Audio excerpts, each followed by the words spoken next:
40 days to PMP exam success, situational question daily drills. We'll be taking a look at every task in the PMP exam content outline. The exam is broken down into 35, and this is the very first one. Let's jump into the questions. First question today.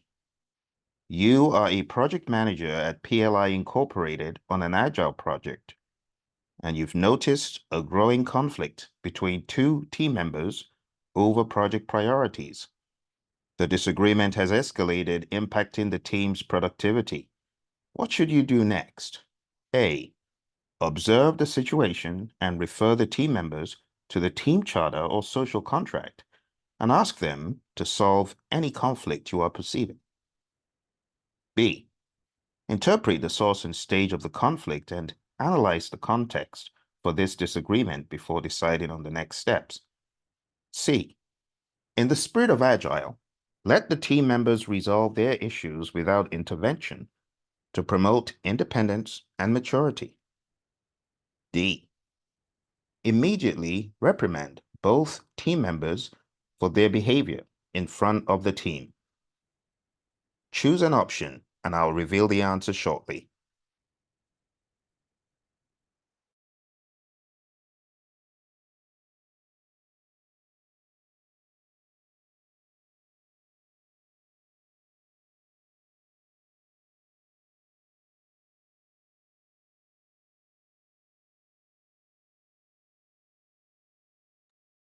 All right, if you need more time, hit the pause button. On the exam, you have roughly between 1 minute to 1 minute and 15 seconds max to answer each question. Very rapidly, we can disqualify some of these options. Observing the situation further doesn't make good sense because this is a growing conflict. You've noticed this growing. To just observe the situation and ask them to go take a look at the team charter, it's too late for that, right? This is becoming worse. It says the disagreement has escalated and it's impacted the team's productivity. So don't just observe. That's not as proactive. Option B, interpret the source and stage of the conflict and analyze the context. That's not a bad thing to do. C, in the spirit of Agile, letting them resolve their issues without intervention is actually worse than A, because that's not doing anything at all, not even referring them to a team charter. So it's not C. D, reprimanding both team members in front of the team is definitely not the way to go. Even reprimanding them in private is not the way to go. It doesn't help. You need to move the situation forward. This needs to be the mindset for the exam. So the best option is B. Interpret the source and stage of the conflict and analyze the context for this disagreement before deciding on the next steps. Let's move to our next question. So this is the answer to the first one. Understanding the root cause and context of the conflict is crucial before taking steps to resolve it. This approach allows for a more informed and effective resolution. Question 2. I'll let you take a read on the screen.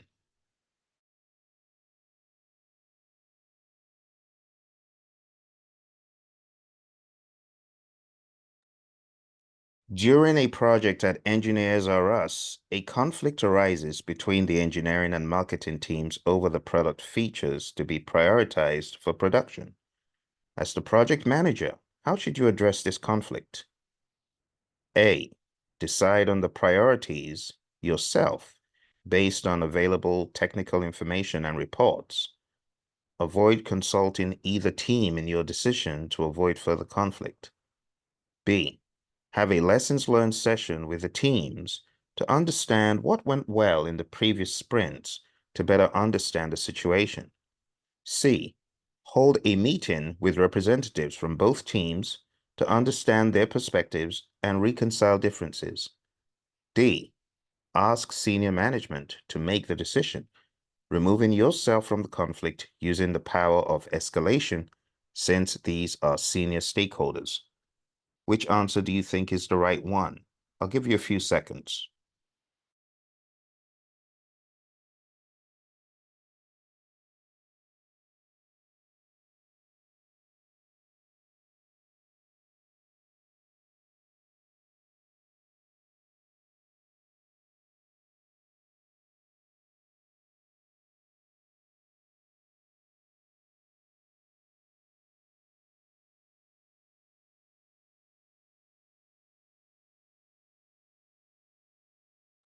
All right, let's objectively look at this question.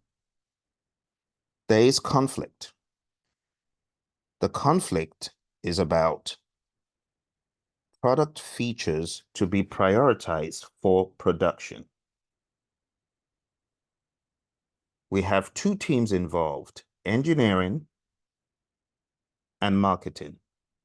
With that in mind, let's take a look at options. Let's start from the bottom this time. Ask senior management to make the decision. This is a forcing technique. When you ask a third party to decide the outcome without any mediation from the parties involved, you're going into forcing mode. That is not the best way to proceed. It says using the power of escalation, not the best way to proceed at all. Let's take a look at C. Hold a meeting with representatives from both teams to understand their perspectives and reconcile differences. That's not a bad thing to do. Let's see if B offers something better. B, have a lessons learned session with the teams to understand what went well in previous sprints to better understand the situation. It says what went well. It didn't even ask for what may have gone awry in previous sprints. And saying have a lessons learned session does not move the situation much further. Understanding what went well does not really help us in our quest to solve this problem. It helps to some degree to understand what went well, but to solve conflict, you're going to need a lot more than what went well. You need to understand if anything happened prior, but then you also need to look forward, like option C that talks about reconciling differences, right? This just talks about understanding the situation. This option C talks about understanding the situation and reconciling differences. So just looking at them at a face value perspective, option B is not as good as C. Okay, even though there's nothing wrong in understanding what went well, but it doesn't really move it forward. Taking a look at A. A says decide on priorities yourself. Now that's a forcing technique in disguise, right? Based on available technical information and reports. This means without any dialogue. It's not very good. It says avoid consulting either team in your decision to avoid further conflict. So two things. There's avoidance going on, but on the higher level, this is more like a force or direct approach. So A, B, and D are not the best options. The best option here is C. Hold a meeting with representatives from both teams to understand their perspective and reconcile differences. The way I would like you to think on the exam when you come across these questions is to use process of elimination. Ask which one is force or direct, which one is avoid or withdraw, which one is compromise or reconcile, which one is smooth or accommodate, remember? And then which one is collaborate or problem solve? And that's more like C. So the best answer in this case, my friends, is C. Facilitating a discussion between conflicting parties helps understand different viewpoints and fosters a collaborative approach to conflict resolution. Let's move to the next one. As the Scrum Master for Agile World Limited, you've observed a conflict between a new team member and a veteran over the use of project management tools. The new member feels the old tools are outdated, while the veteran believes there's no need for change. What should you do next? I'll give you some time to think about the options after I read them. A, side with a veteran team member to maintain team harmony and loyalty as this is a long-standing team member on the project. B, take an impartial stand and recommend a trial period for new tools without discussing it with the team. C, organize a session to evaluate the pros and cons of current and potential new tools involving the entire team. D, have a face-to-face meeting with both team members to resolve conflict through compromise or reconcile. I'll give you some time.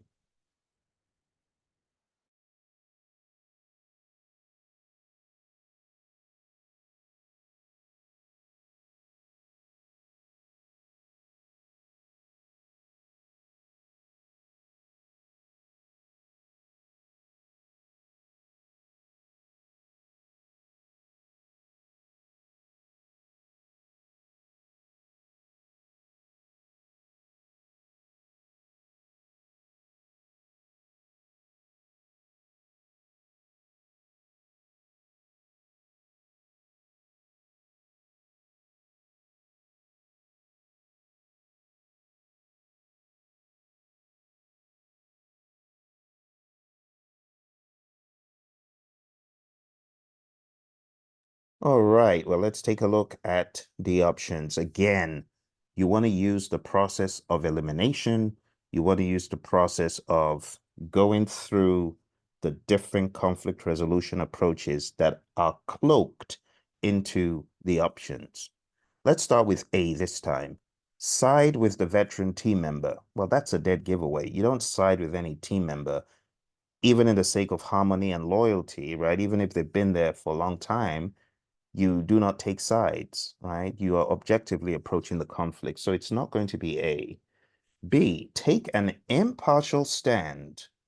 That started off good, but then it went into and recommend. This is forcing in disguise. Recommend a trial period for new tools without discussing it with the team. This is not a good way to proceed. You should get team involvement. Moreover, this is Agile World Limited. You're a Scrum Master. You do not make the decisions for the team. That leaves us with two. C, organize a session to evaluate the pros and cons of current and potential new tools involving the entire team. Now, this uplifts the idea about consensus, team autonomy, getting the entire team to make a decision in the world of Agile, which is not a bad thing. Let's take a look at D. Have a face-to-face meeting with both team members. That started off good to resolve conflict. Started off good through compromise or reconcile. Well, you're limiting the options to just compromise a 50-50, compromise or reconcile, right? Because the same thing, smooth or accommodate would be, you know, up in the ante on one person's perspective, but compromise or reconcile only, that's just one out of five ways we could resolve the conflict. So again, D, even though it sounds like it's compromise or reconcile, it's almost like a forcing. You're trying to force the way the conflict should be resolved. It's kind of controversial, D. So it's not the best option. C is more like problem solving. This one right here, which is the correct answer, that's more like confronting, problem solving, collaborating. So the best answer to that one, my friends, is C. That's the logic. Involving the team in decision-making processes, especially when conflicts arise over tools and methodologies, encourages buy-in and may lead to a resolution that benefits the project, which is more like collaborate or problem solve. Let's take a look at scenario 4. In a project at PRG International, there's a conflict between the project sponsor and a key stakeholder regarding the project's direction. The stakeholder feels their concerns are being ignored. As the project manager, what is your next step? Is it A, support the project sponsor's direction since they are the entity supplying resources for the project and the ultimate authority? B, using the arbitration approach, suggest that the stakeholder follow along with the project sponsor's direction to move the project along, since the stakeholder is the ultimate decision maker. C. Cancel the project meetings pending until the stakeholder is able to clarify concerns and come to agreement with the project sponsor. D. Arrange a private meeting with the stakeholder to discuss and understand their concerns in depth. I'll give you a few seconds more.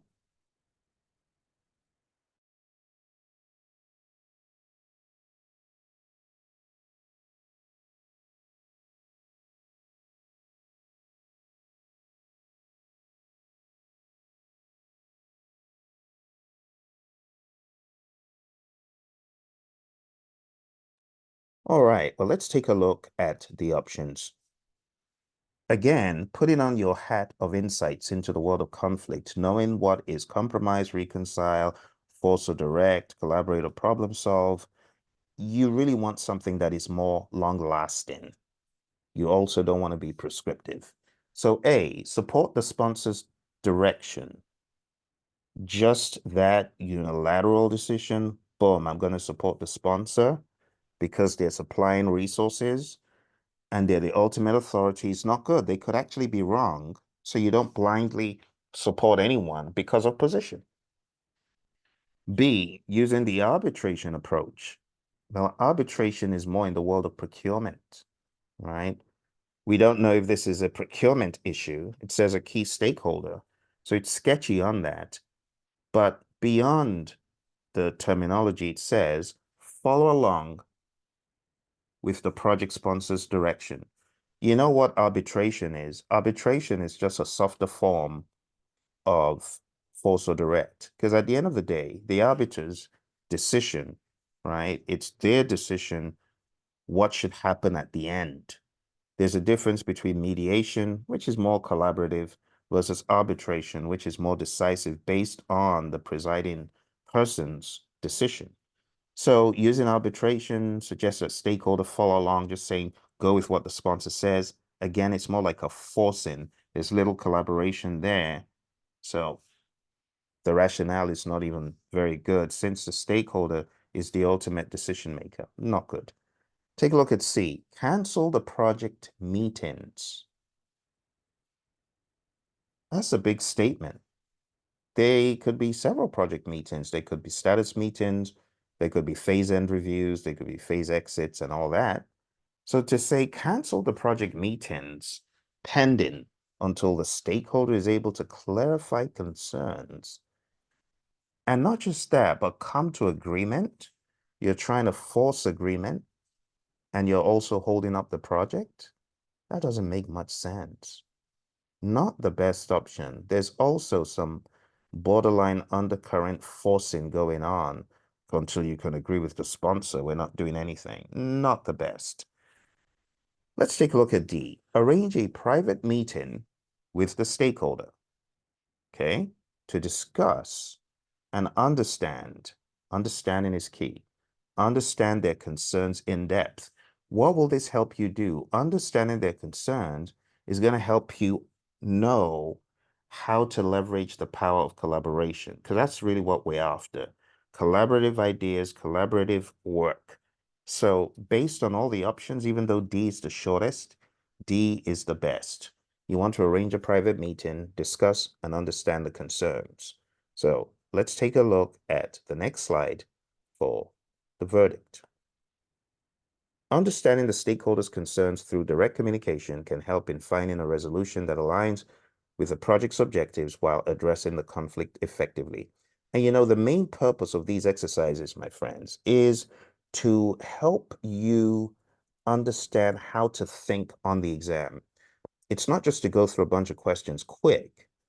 It is really to give you more value on the thought process. If you can take this thought process and if you can apply it to every question you get on collaboration, on conflict, on stakeholder, on team, you will be right on point. So this is just day one.